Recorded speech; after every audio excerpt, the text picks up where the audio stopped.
You never forget the moment when love begins to sound like mockery. When the people you are about to call family laugh at the memory of the person you love most in this world. That was the moment I realized my wedding was not going to be the dream I once imagined. My name is Rachel Morgan. I am 36 years old, and I was born and raised in a small town in Vermont. I work as an interior designer, someone who believes beauty is found not in the price tag, but in the story a space tells. My roots are simple and proud. My late father, Samuel Morgan, was a carpenter. He built homes, benches, and tables that carried more love than any imported luxury item ever could. He raised me to believe that honesty, hard work, and compassion were worth more than gold. But standing on the edge of marriage to a man from a wealthy family, I was about to learn that not everyone shared that belief. For 3 years, I had been engaged to Andrew Pierce, a 38-year-old financial advisor with an immaculate suit and a last name that carried power in his city. His family owned businesses, chaired boards, and moved through life as though the world owed them applause. I had convinced myself that Andrew was different from them, that his gentle smile and quiet confidence were proof of a soul that could see past wealth. Yet slowly, in the months leading up to our wedding, little cracks began to appear in that polished surface. The Pierce family had an unshakable way of looking at me as though I were an art piece slightly askew, a painting that did not quite match their grand walls. They smiled politely, but there was a distance, a hidden sneer. And still, I told myself to ignore it, because love is patient, and love, I believed, could bridge any divide. 2 weeks before our wedding, I learned how wrong I was. We were at Andrew's family estate for a casual dinner, the kind where crystal glasses sat beside gold-plated forks even on a Tuesday evening. I had gone upstairs to fetch my sweater when I paused at the top of the landing, hearing voices drifting up from the sitting room below. Andrew's sister, Caroline Pierce, 34, was laughing with her wine glass tilted just so, the sound sharp and cruel. I froze when her words cut through the air. Do you remember her father's funeral? How quaint it all was? That casket looked like something from a garage sale. Cheap pine wood. I nearly choked trying not to laugh. My chest tightened so hard it felt like I could not breathe. My father. My Samuel. The man who worked himself to the bone to give me everything, who built that casket with his own hands before he passed away, leaving clear instructions that he wanted something simple, something honest. He had whispered to me once, "Rachel, when I go, do not waste money on show. Bury me in the kind of wood I would have built myself. Let me return to the earth the same way I lived." Humbly.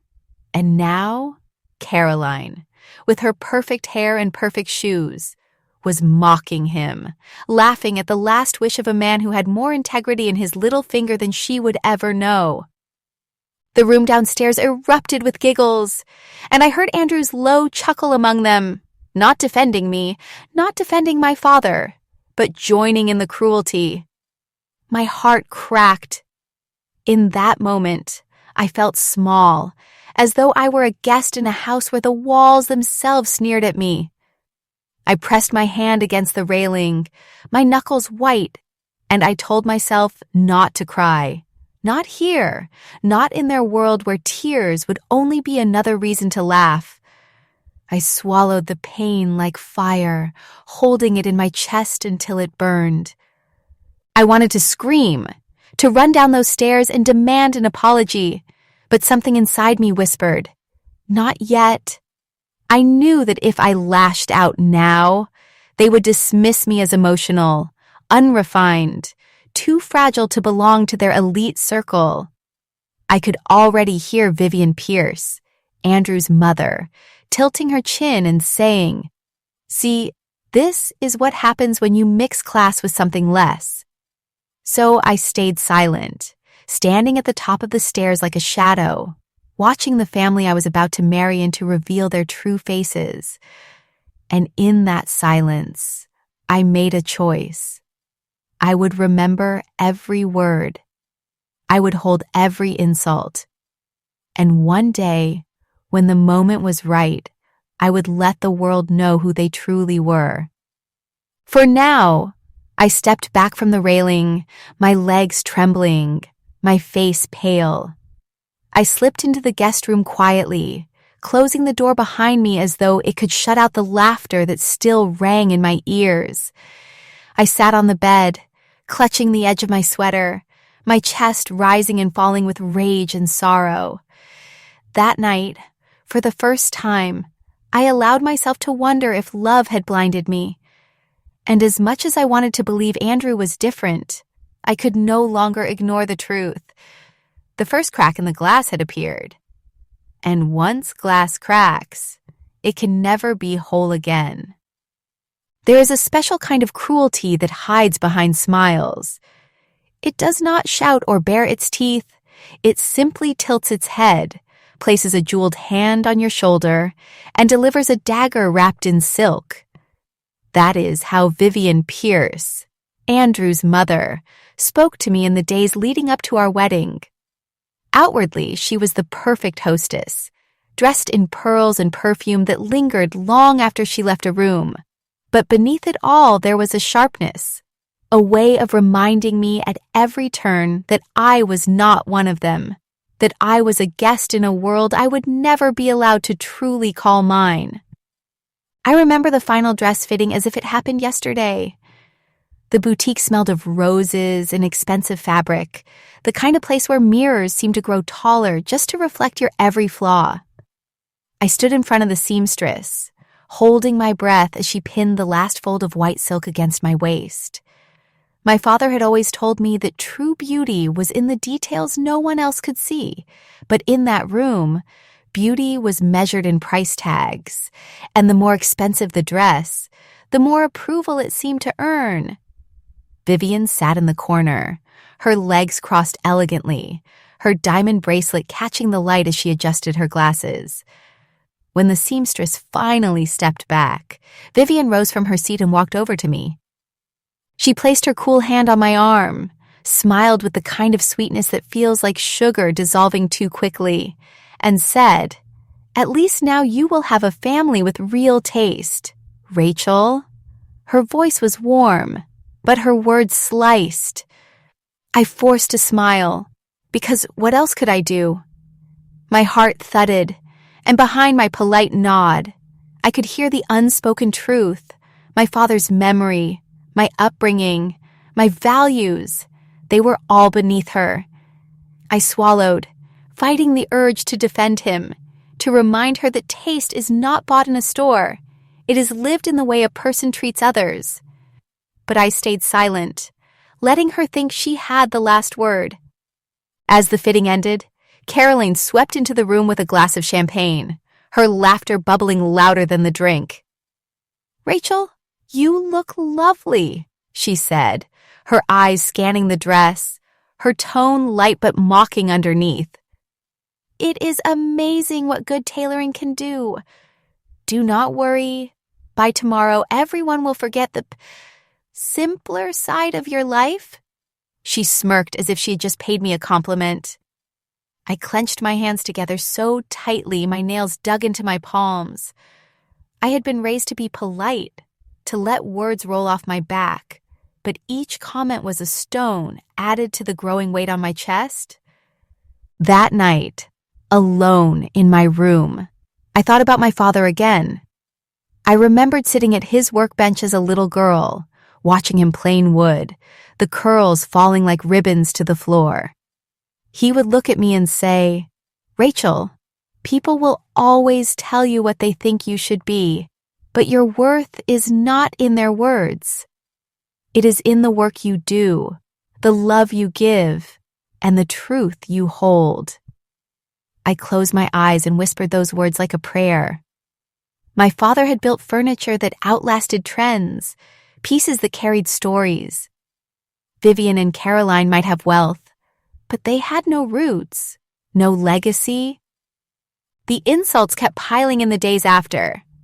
Subtle, careful, dressed in silk. At dinner, Vivian commented on the flowers I had chosen, saying peonies were nice for a backyard gathering, but she had expected orchids for a wedding of this stature. Caroline joked about how my side of the guest list would probably arrive in secondhand suits, then added with a laugh, "Oh, but that will give it some rustic charm." Even Andrew began to change in those moments, laughing at their remarks, never once taking my hand to say, "Enough." Each time he stayed silent, a part of me broke. And yet, I told myself to endure. I convinced myself that these were just words, that once the vows were spoken and the rings exchanged, we would build our own life, separate from theirs. But deep down, I knew better. Words are never just words. They plant seeds, and if you ignore them long enough, they grow into roots that choke everything around them. The cracks in the glass were spreading, and I was the only one who could hear the sound of the breaking. The closer the wedding came, the sharper the edges became. Vivian's voice, Caroline's laughter, Andrew's silence. It was a chorus of judgment that followed me everywhere. I found myself staring at the dress in its garment bag, no longer feeling joy but a heaviness, as if the fabric itself carried the weight of their disdain. I wanted to scream, to tell them that money does not erase cruelty, that taste without kindness is meaningless. But I held my tongue, storing every word, every glance, every smirk deep inside. I did not know it yet, but the silence I carried would one day become my loudest weapon. The night before a wedding is supposed to be filled with excitement, nerves, and anticipation. It is meant to be a time when families come together, when laughter echoes late into the evening, and when love feels so close you could almost reach out and touch it. For me, it became the night I lost my illusions. It was the night I stood in the shadows and heard the people I was supposed to call my family mock the man I loved most in this world. My father. That was the moment my heart hardened, and the path I thought I was walking crumbled beneath me. Andrew's family estate was alive with activity. Guests arrived in elegant attire for the rehearsal dinner. Chandeliers glowed from the windows, and the smell of rosemary and roasted lamb drifted into the garden. The Pierce family lived as though every gathering was a gala, every dinner a performance. I moved through the rooms with a smile fixed on my face, thanking guests, hugging relatives, pretending that I belonged. But inside, my stomach was twisted in knots. The comments from the weeks before had not left me. Every laugh, every silk-wrapped insult replayed in my mind like a broken record. Still, I told myself to make it through the night, because tomorrow was supposed to be my fresh start. When the dinner ended, people drifted into smaller groups. I excused myself, saying I needed some air, and walked toward the garden. The night air was cool, the grass damp under my heels. That was when I heard them. I stopped just short of the archway, hidden by the roses. There, seated on the patio with glasses of red wine, were Andrew, his mother Vivian, and his sister Caroline. They looked like a painting of privilege. Flawless, glowing, untouchable. I should have turned away, but the sound of Andrew's voice froze me where I stood. He was laughing softly. "After tomorrow, we will not have to pretend anymore," he said. My pulse quickened. Pretend? He swirled his glass and continued. Rachel's father's work, honestly, I was embarrassed at the rehearsal when I saw those benches she insisted on. That garage-built junk? Thank God no one important will remember them after the wedding. Caroline leaned back in her chair, her laugh sharp as glass. Cheap, man. Cheap taste. That casket still makes me laugh when I think about it. Can you believe she was proud of it? As if humility is some kind of virtue. Vivian sighed with a smile, lifting her glass. Well, at least Samuel is not here to embarrass us tomorrow. Imagine what kind of spectacle he would have made at the reception. No, this is better. Andrew, you are doing well for yourself. You are elevating her. She should be grateful. My legs trembled, but I could not move. Their words hit me like stones. They were mocking him. My father, Samuel Morgan. The man who taught me that a good life is measured not in riches, but in the way you leave the world better than you found it. The man who had built his own casket with his hands before his illness took him, asking me only to honor his wish for simplicity. He had said to me once, Rachel, let me go the way I lived, honest, humble, and true. Do not waste your life proving worth to people who measure it in money. And yet here they were, sneering at him, dismissing him as though his life meant nothing. I pressed my hand against the archway, my nails digging into the wood. My breath came fast, my throat burned with unshed tears. But I stayed silent. If I stormed into that garden, if I shouted at them, I would give them exactly what they wanted. The picture of the fragile outsider who could not handle their refined world. So I let their laughter echo, and in that moment, something inside me shifted. Love cannot survive contempt. Respect cannot grow where it is poisoned. And marriage cannot begin with betrayal. I turned back into the house, my footsteps shaking on the stone. Upstairs, I closed the door of my room and leaned against it, letting the tears finally fall. The dress hung in the corner, a ghost in white, and for the first time I did not see a bride. I saw a woman being dressed for sacrifice, expected to bury her father's memory to gain the approval of people who would never see her as equal. I whispered into the darkness, Dad, they think you were nothing. But tomorrow, they will know who you were. That night, I did not sleep. I lay awake, staring at the ceiling, my mind replaying every word. I realized that silence had been my shield for too long, but silence could also become a weapon. Tomorrow, in front of everyone, I would no longer be quiet. Tomorrow, my wedding would not end with vows. It would end with truth. There are moments in life when the silence around you is louder than any scream. That was the way I felt the night before my wedding, after hearing Andrew and his family mock my father's memory, as if it were nothing more than a punchline.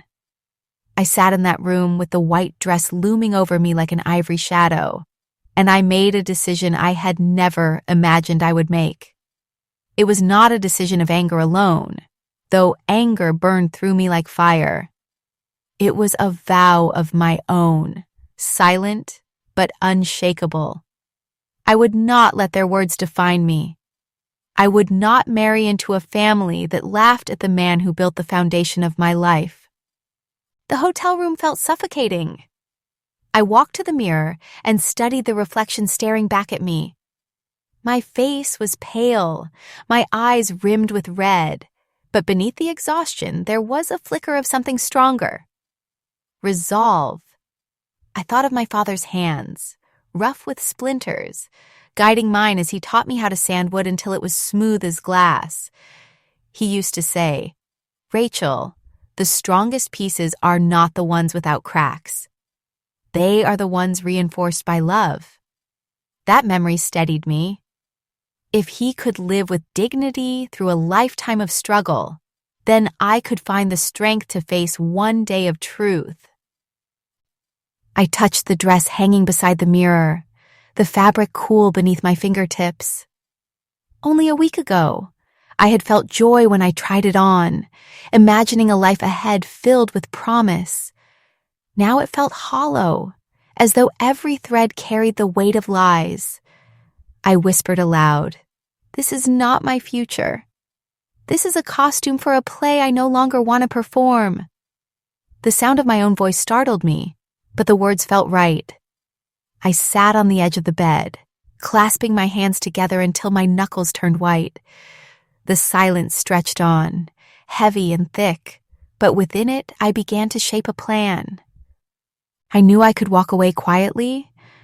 I could send a message, make a phone call, and cancel the wedding before the sun rose. But something in me resisted that. Why should I be the one to slip out the back door, ashamed, while they laughed in their garden without consequence? Why should I be the one to bear the burden of whispers while their reputations remained untarnished? No, I realized this was not only about me. This was about my father, about every moment they had belittled his work, his name, and his legacy. It was about making sure the truth was heard by every person who would have been fooled into thinking the Pierces were a family of dignity and class. I stood, walked back to the mirror, and stared into my own eyes. "Tomorrow, you will not be the bride they expect," I whispered. "Tomorrow, you will be your father's daughter." The vow settled into my bones like steel. I would walk into that ceremony. I would stand before everyone, and instead of vows of love, I would speak vows of truth. I would tell the world what I had heard, what kind of people they truly were. And then I would walk away, free. The night dragged on, but I did not sleep. I wrote down my thoughts in the hotel notepad, each word carved deep into the paper. He deserves dignity. They deserve exposure. I deserve freedom. I folded the page and tucked it into my bag. I paced the room, rehearsing the words in my head, my voice growing steadier each time. My heart still ached, but the ache was no longer weakness. It was fuel. By dawn, the first light slipped through the curtains. I stood by the window, watching the sky turn pale pink over the estate grounds. Somewhere below, the Pierces were likely preparing their outfits, polishing their smiles, and practicing their roles in the performance of wealth and status. I let out a slow breath. They believed they were about to watch me step into their world, bound to them forever. They had no idea that I had already chosen a different ending. As the clock struck 7, I finally closed my eyes, just for a moment, and I imagined my father standing beside me. I pictured him smiling, nodding, and saying the words he always said when I doubted myself. "Rachel, do not be afraid of truth. Truth is the strongest wood there is. It never breaks." When I opened my eyes again, I felt calm. The decision was made. The vow was set. Tomorrow would not be their triumph. Tomorrow would be mine. The morning of the wedding arrived dressed in gold sunlight, but inside me there was only steel. I rose early, my body moving on instinct, my mind sharp with the vow I had made the night before. The world outside was buzzing with preparations. Florists carrying arrangements, chefs setting tables, musicians rehearsing soft strings. It all looked beautiful, but to me, it felt like the stage for a play I no longer believed in. The gown waited in its garment bag, shining like a lie. I slipped into it anyway, not because I wanted the wedding, but because I knew what I had to do. If they expected a bride, then a bride is exactly what they would see when I stepped onto that aisle. Until the very moment I tore their illusion apart. The ceremony was held in the garden behind the Pierce estate. a place trimmed to perfection. White roses lined the path, and golden chairs gleamed under the morning light. Nearly 180 guests filled the space, a sea of polished shoes, pearls, and practiced smiles. As the music began and I took my first step down the aisle, all eyes turned to me. I felt the weight of their gaze pressing against my skin, but I did not falter. My heart pounded, but it was not with fear. It was with purpose. I walked not toward a groom, but toward a reckoning. Andrew stood at the altar, handsome in his suit, wearing the confident smile of a man who believed he had won. His mother, Vivian, sat in the front row, her pearls glistening, her lips curved in quiet satisfaction. Caroline fanned herself lightly, her smirk unshaken, already anticipating the compliments that would fall on her brother's perfect choice of bride. I saw them all, and instead of trembling, I felt a calm spread through me like water settling over fire.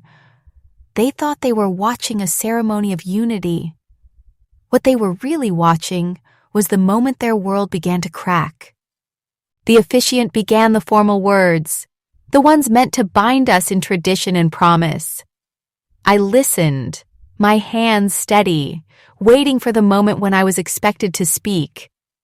And when it came, when I was supposed to deliver vows of love and devotion, I lifted the microphone with hands that did not shake.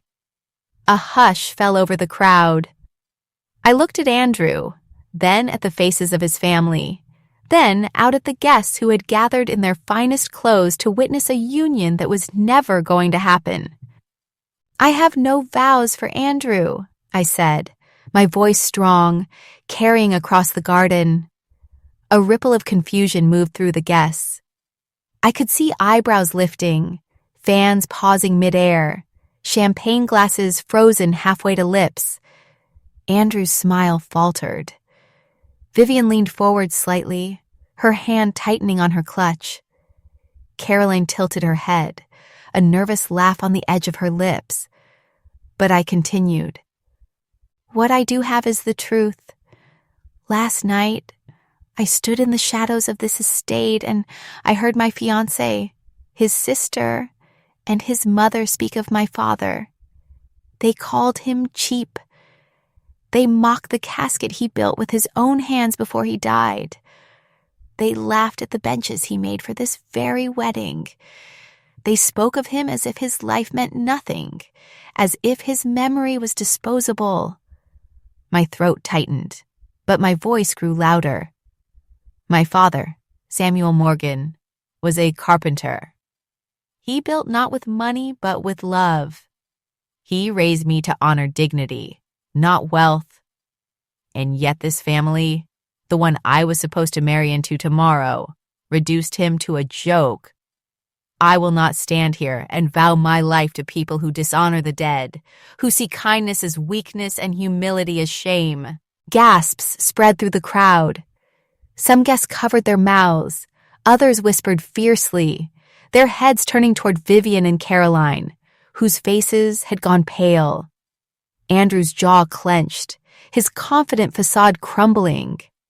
I removed the ring from my finger, the diamond catching the sunlight one last time.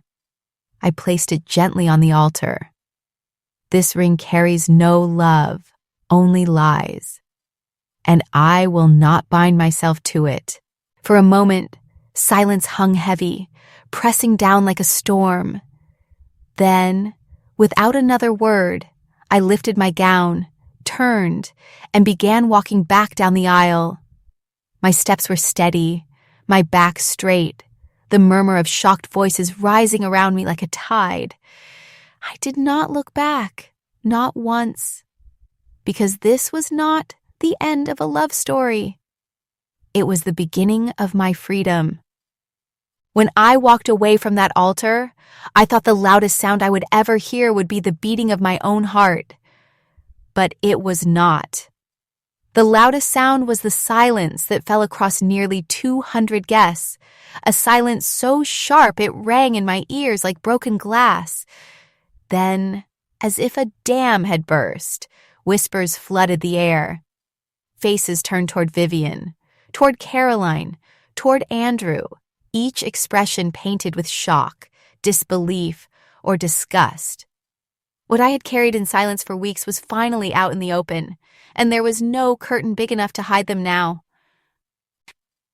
I reached the end of the aisle and stopped only for a moment to lift the hem of my gown. Behind me, I could hear Andrew's voice break the silence. "Rachel!" "Wait!"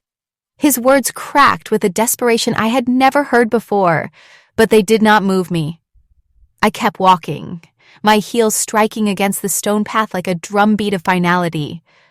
For once, I was not the one being judged. It was them. And for the first time, they had no rehearsed lines, no elegant excuses, no silk to cover the truth. Guests began to speak more loudly now. "Did you hear what she said?" one whispered. "Mocking her father? At his own funeral?" another gasped. I glanced briefly at the crowd and saw their perfect little world unraveling. A woman from Andrew's firm shook her head in dismay. A longtime friend of the family leaned back in her chair, eyes wide with disgust. Even the officiant looked frozen in place, his script dangling uselessly in his hand. The truth was spreading faster than wildfire, and the fire was theirs to burn in. Andrew tried to follow me, but Caroline caught his arm, hissing something through clenched teeth. Vivian remained seated, her face drained of color, but her posture stiff as stone. It was almost comical, watching her try to hold her head high while the weight of her own words crashed down on her. For years, she had thrived on reputation, on the illusion of refinement. But illusions shatter quickly when exposed to daylight, and mine had just pulled the curtains wide open. By the time I reached the estate gates, I heard phones buzzing, cameras clicking. I knew what that meant.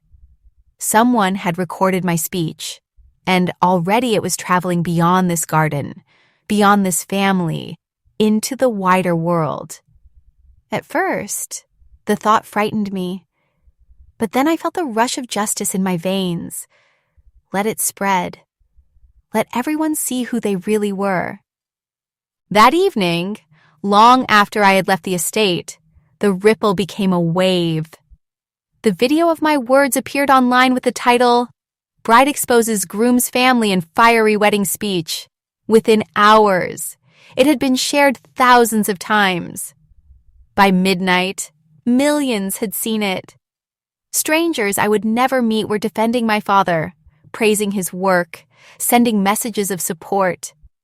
The internet had a way of seizing injustice and magnifying it, and in this case, I welcomed it. It was no longer just my voice. It was a chorus. But for Andrew and his family, the chorus was not praise. It was outrage. Clients began pulling accounts from Andrew's firm. Caroline's social media accounts flooded with comments, calling her cruel, shallow, and heartless. Vivian, who sat on the board of a prestigious charity, faced petitions demanding her resignation. Their polished glass reputation was splintering in every direction, and there was no way to glue it back together. I watched it all unfold from the quiet of my apartment, wrapped in a blanket, drinking tea as the storm gathered around them.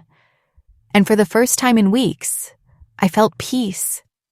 I had not needed to shout, to throw plates, or to create scenes in private. The truth had done the work for me. I simply held up a mirror and let them destroy themselves with their own reflection. In the days that followed, some tried to reach out. Andrew left messages on my phone, his voice alternating between anger and pleading. Caroline sent a text filled with insults, as if her cruelty could still intimidate me. Vivian never spoke a word directly, but I knew through whispers that she was furious I had embarrassed the family. I laughed at the thought. They were not embarrassed because of me. They were embarrassed because the masks they had worn so carefully had finally been stripped away. That was the revelation. Truth, once spoken, has a life of its own. It grows, it echoes, it exposes. And for people who live in shadows, there is nothing more terrifying than a light they cannot control. In the weeks after the wedding that never was, the world seemed to split in two. On one side was the chaos circling the Pierce family, their empire of status collapsing under the weight of their own cruelty. On the other side was me, sitting in the quiet of my small apartment, sorting through the fragments of a life I had thought I wanted. At first, the silence felt heavy, as though I had stepped off a stage into an empty theater.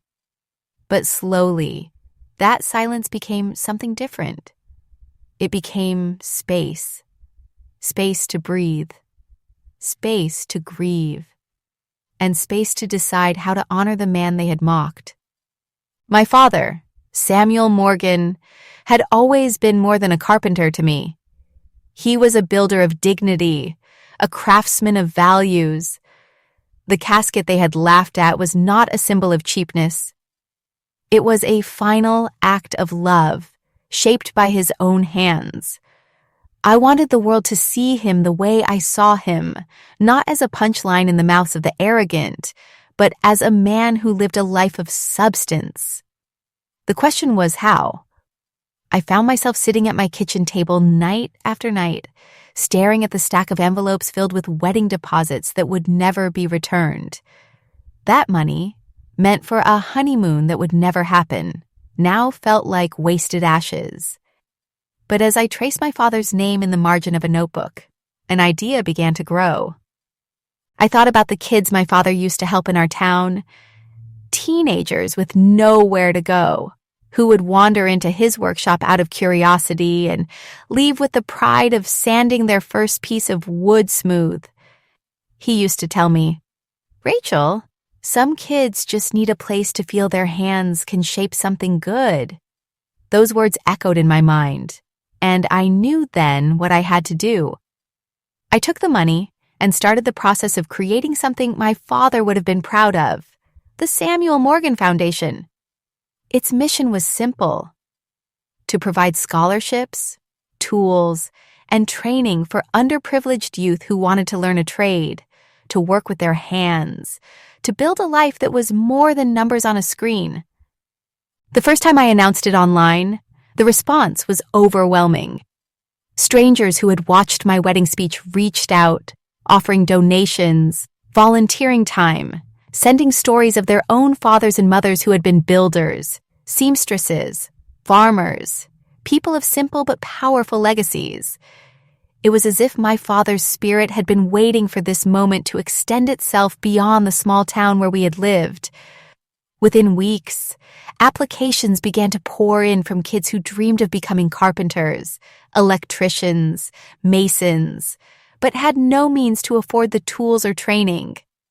Reading their letters, I felt my father's presence more strongly than ever. One boy wrote, "My grandfather used to build birdhouses with me. He passed away last year. I want to keep building so I do not forget him." Another wrote, "No one in my family believes I can do anything. But when I work with wood, I feel like I can prove them wrong." Each word was a reminder that humility is not weakness. It is strength in its purest form. The Pierces had mocked my father's simplicity, but to these kids, his values were a lifeline. The day the foundation awarded its first scholarship, I stood at the podium with tears in my eyes. I told the story of my father, of the benches he built, of the casket he shaped for himself with dignity, and of the lesson he left me, that a man is never cheap when his life was rich with kindness. The crowd stood in applause, and for the first time since that painful night in the garden, I felt not anger, but peace. I had turned their cruelty into something unbreakable, something that would live on long after their laughter was forgotten. In building the foundation, I rebuilt myself. My identity was no longer the bride who walked away, or the woman mocked by her fiancé's family. I became the daughter of Samuel Morgan, a man whose legacy now stretched into the hands of strangers who would carry his lessons forward. And in that truth, I found a deeper freedom than any wedding could have ever given me. For months after the wedding that never was, I lived in a rhythm of rebuilding. My days were filled with meetings for the foundation, with letters from young people who wanted to learn a trade, with visits to workshops where the smell of fresh sawdust made me feel as though my father was still close. It was fulfilling, and it was healing. But in the quiet hours of the night, I still felt the hollow space of loneliness. I had walked away from a future I once believed in, and while I knew it was the right choice, I could not help but wonder if love was something I would ever trust again. It was during one of the Foundation's community events that I met him. His name was Michael Rivera. He was 37, a high school teacher who taught woodworking as an elective. He had dark hair peppered with early strands of gray, and eyes that looked at you like they wanted to understand, not judge.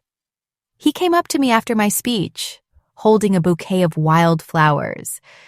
Not roses, not orchids, but simple blooms he had picked from his own garden.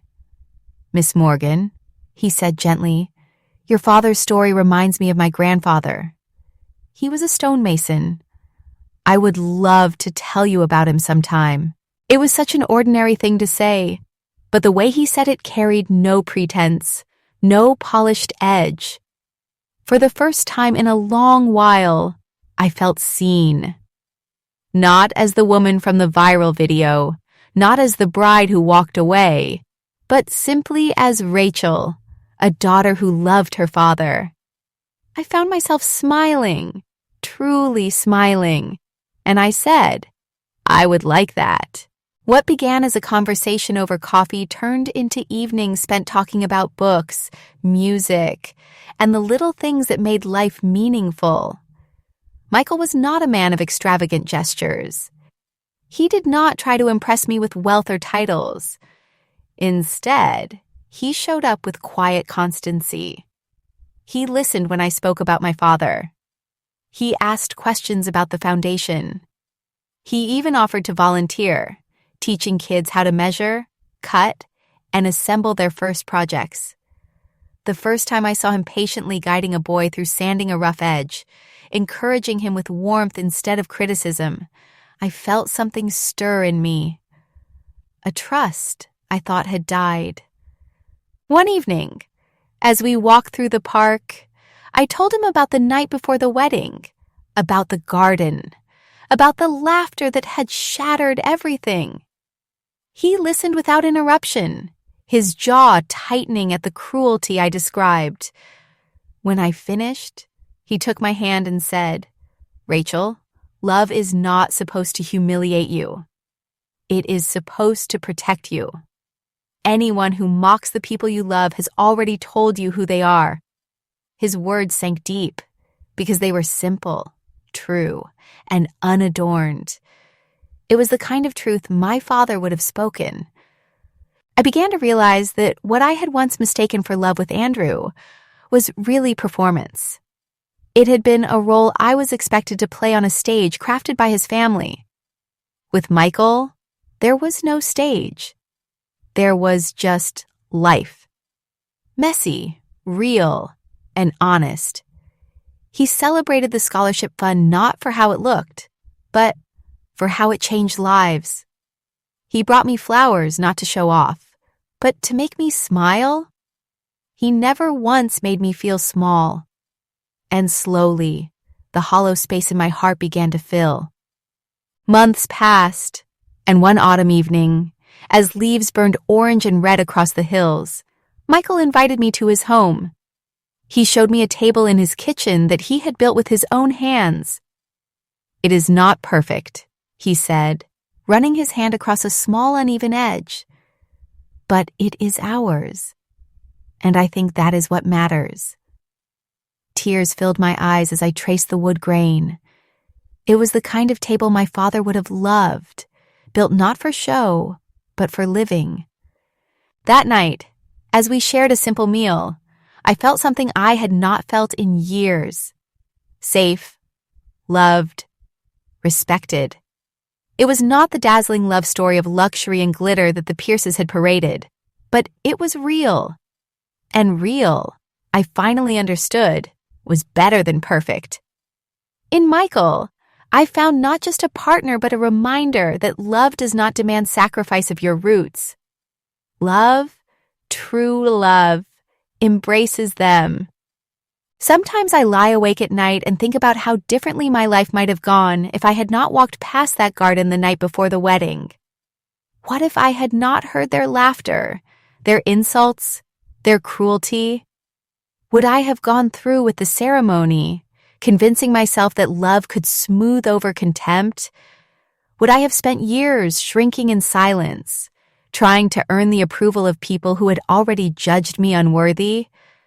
Those thoughts haunt me for a moment, but then I remind myself that life has a strange way of revealing truth at the exact moment we need it most. That night was not the end of my world. It was the beginning of my freedom. Looking back now, I see the betrayal for what it was, a gift disguised as pain. It stripped away the illusions I had clung to, illusions I had desperately wanted to believe in. Andrew had worn the mask of a man who respected me, who valued my father's memory because he knew how much it mattered to me. But the moment that mask slipped, I saw the truth. And once you see truth, you cannot unsee it. Their words, as cruel as they were, spared me from binding my life to people who would have never accepted me for who I was. For that, I will always be strangely grateful. There was a time, right after it all happened, when I questioned myself. I wondered if I had been too dramatic, too reckless in exposing them in front of everyone. But then I would replay the sound of Caroline's laughter, Vivian's sigh of satisfaction, Andrew's quiet chuckle. I remembered the look on their faces when they realized the world was hearing what they had said in the shadows. And I knew I had done the right thing. Silence would have only protected them. Speaking out, no matter how painful, was the only way to protect myself and to honor my father. My father, Samuel Morgan, has been gone for years, yet his voice lives on in me. His lessons have guided every step of this journey. He once told me, "Rachel, the world will try to measure you in ways that do not matter, but you must never forget the values that do." Those words carried me through the humiliation, through the loneliness, and eventually into the new life I built with Michael. Without that betrayal, I may have never created the foundation. Without that foundation, I may never have found the strength to see my father's legacy live on in the hands of others. Pain birthed something lasting, something good. Now, when I see the young men and women who receive scholarships in my father's name, when I watch them build their first projects with tools they never thought they would own, I feel a sense of peace. Their smiles are proof that dignity cannot be mocked out of existence. Their work is proof that humility is not weakness. It is strength multiplied. The Pierce family tried to reduce my father to a joke, but in the end, his memory outshone them all. Their empire of glass cracked and shattered, while his legacy stands strong in wood and steel. And then there is Michael, the man who entered my life when I least expected it. With him, I learned that love is not about climbing into someone else's world, bending yourself to fit their mold. Love is about finding someone who sees the world with you, who walks beside you instead of in front of you. When Michael listens to me speak about my father, when he gardens in the evenings and hands me wildflowers with dirt still on the stems, I am reminded of what love should always feel like. Simple, honest, safe. So yes, betrayal stings. Yes, humiliation leaves scars. But scars are proof of healing, proof that you endured and survived. The reflection I see now is not of a broken bride. It is of a woman who chose herself, who chose truth, and who chose to carry forward the love of her father instead of bowing to the contempt of strangers. I lost a wedding, but I gained myself. And in the end, that was the better vow. If you asked me years ago what the most important day of my life would be, I would have said my wedding. I would have pictured the dress, the music, the vows, the photographs that would one day gather dust in a family album. But I know better now. The most important day of my life was not the day I said I do. It was the day I said I will not. It was the day I chose myself, my father's memory, and the truth over the approval of people who never truly valued me. That was the day I began to understand what strength really is. Strength is not smiling while people insult your family. Strength is not shrinking yourself so you can fit into a life that looks perfect on the outside but feels hollow inside. Strength is standing up, even when your knees shake, and saying, "No, this is not love.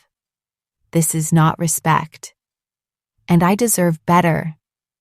It took me 36 years, a broken engagement, and a public humiliation to learn that lesson, but I would not trade it for anything. Because once you taste that kind of freedom, once you walk away from what is wrong, you never forget how powerful it feels. I look back now at the woman who stood in that hotel room the night before the wedding, staring at her reflection with tears in her eyes. She thought she was weak. She thought her world was ending. But really, her world was just beginning. That night she made a silent vow, and that vow set her free. I wish I could reach back through time, take her by the shoulders, and whisper, "You are not losing anything. You are saving yourself." The moral of my story is simple. Betrayal is painful, but it is also clarifying. When people show you who they are, believe them. When they reveal their cruelty, their arrogance, their disregard for what matters to you, do not excuse it. Do not hope they will change. Accept it as the gift it is. Because sometimes the greatest blessing is seeing the truth before it is too late.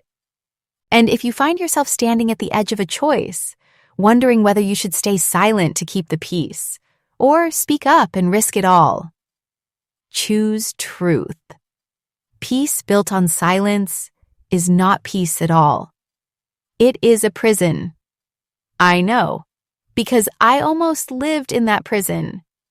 But the moment I spoke out, the moment I honored my father, instead of protecting their image, I unlocked the door and stepped into the life I was meant to have. I will never forget the look on Andrew's face when I walked away.